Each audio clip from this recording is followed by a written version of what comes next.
Did you say?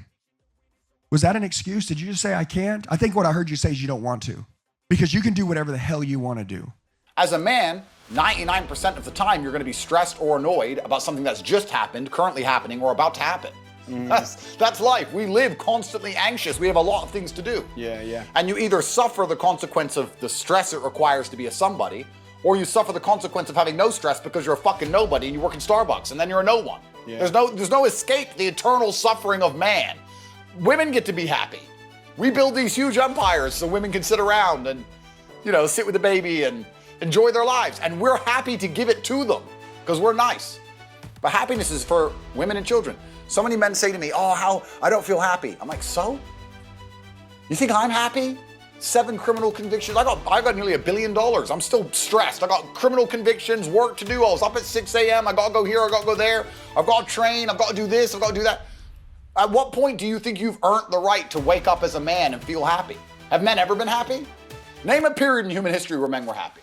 Because if I think back, they were all dying in ditches. We got to see what could mess it up. So the mind could mess it up, but what aspect of the mind? What makes us start to believe those thoughts? What's the emotion that messes us up? What is it? It's absolutely fear. But there's more than this. Every day of our lives, we live in a world that is incredibly complex. It is no more stressful than World War II, when none of us in this room probably remember that time, but it looked like democracy was disappearing and the Germans were going to win at one stage. That's stressful. Being in a foxhole is stressful. You're not making as much money as you want, or being a little overweight, or someone calling you names online. That shit is not stressful. We're making it stressful. We've lost perspective. Who's with me on this? Say I. So what's really useful, I think, today is for us to figure out what messes us up. And one of the biggest things that messes us up is expectation. Right? What did we say the other day? Trade your expectations for appreciation, and your whole life changes. Because when you're expecting things and it doesn't happen, you get upset. So that first day also was all about, what if you lived your life and you made a decision? And the decision was, life is too short to suffer. It's too short to be stressed, pissed off, fearful, worried. Who's with me on this? Say I. But our minds, our survival software, is always looking for what's wrong. Our job is to create the happiness. And the only way you do that is you draw a line in the sand and say, I'm not going to suffer. I'm going to be honest. If I start to feel that stress, I'm going to breathe, and I'm going to realize we're the only creatures on the planet that can think a thought and become angry. Think a thought and become playful. Think a thought and be worried. Think a thought and feel loved. That's why we can change how fast. But you have to take control and train this brain. If you don't train this brain, it'll use you instead of you using it. Stop being fucking lazy, okay? So that's why I'm not for everybody. But I want to tell you guys, if you want to do something big, the whole world out there right now is dying and thirsty for leaders. They are, just like you guys are. So I always say this, if you can't find it, build it. You say, well, Andy, that's not my way in my store. The did you say? Was that an excuse? Did you just say I can't? I think what I heard you say is you don't want to, because you can do whatever the hell you want to do. I can go into any company right now and I can change the culture one day and it'll never be the same again. Nobody will stand up against me. I will fucking replace you. I have 9 billion people in this world. I can go find somebody who's hungry, who wants to learn. You know what I'll do? I don't need skill. I'll hire somebody with a good attitude. And then I'll train that son of a bitch. All of you guys in here, if you're a badass, you were made. You did not just show up and you were the most skilled son of a bitch ever.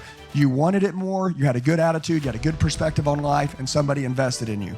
Or you self-learned. Guys, it's never been easier to win. So you must become the person you need to become to attract the team that you want to win. Does that make sense? Which means I tolerate no bullshit. Hey, I didn't say we can't make mistakes. I mean, I won't tolerate excuses like I can't do that. Or you don't understand. Because some of you are like, but you don't understand, Andy. We're a Honda store. But you don't understand, Andy. I live in Massachusetts. Shut the fuck up. Okay, what are you talking about? But you don't understand. We only have 1,800 people that live around us. Bro, it's the internet era. I mean, come on, man. Like, quit being stupid, okay? Like, everything that you're saying is absolutely excuses, and they only sound good to the people that are making them, okay? But real winners see right through that shit, and we're like, dude, you're an idiot, bro. And by the way, I don't want you around me unless you're willing to change.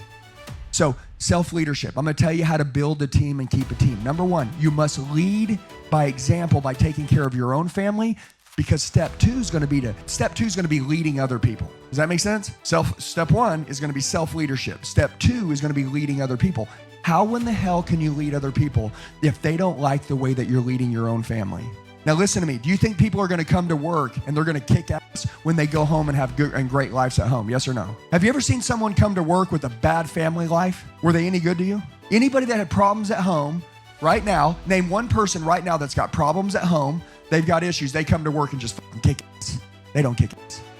So the leader must show people that we must be where our feet are. See, I'm at work right now, right? Like, because I'm with you, we're at work. That means we're going to be here while we're here. I don't care what your schedule is. We're going to be here while we're here. Now, when we get out of here, we're going to turn it off. And then we're going to go be with our families. And that way our family doesn't get leftovers. They get special energy. And then they actually support us to come work all these hours and kick ass and make money. And they like what we do. Plus, we're not going to go home and complain to our families anymore. You know why some of you in here, your families don't support you? Because you fucking whine, bitch, and complain to them when you go home all the time. You know why they don't like what you do? You know why they don't support you to change? Because you've made them not support you.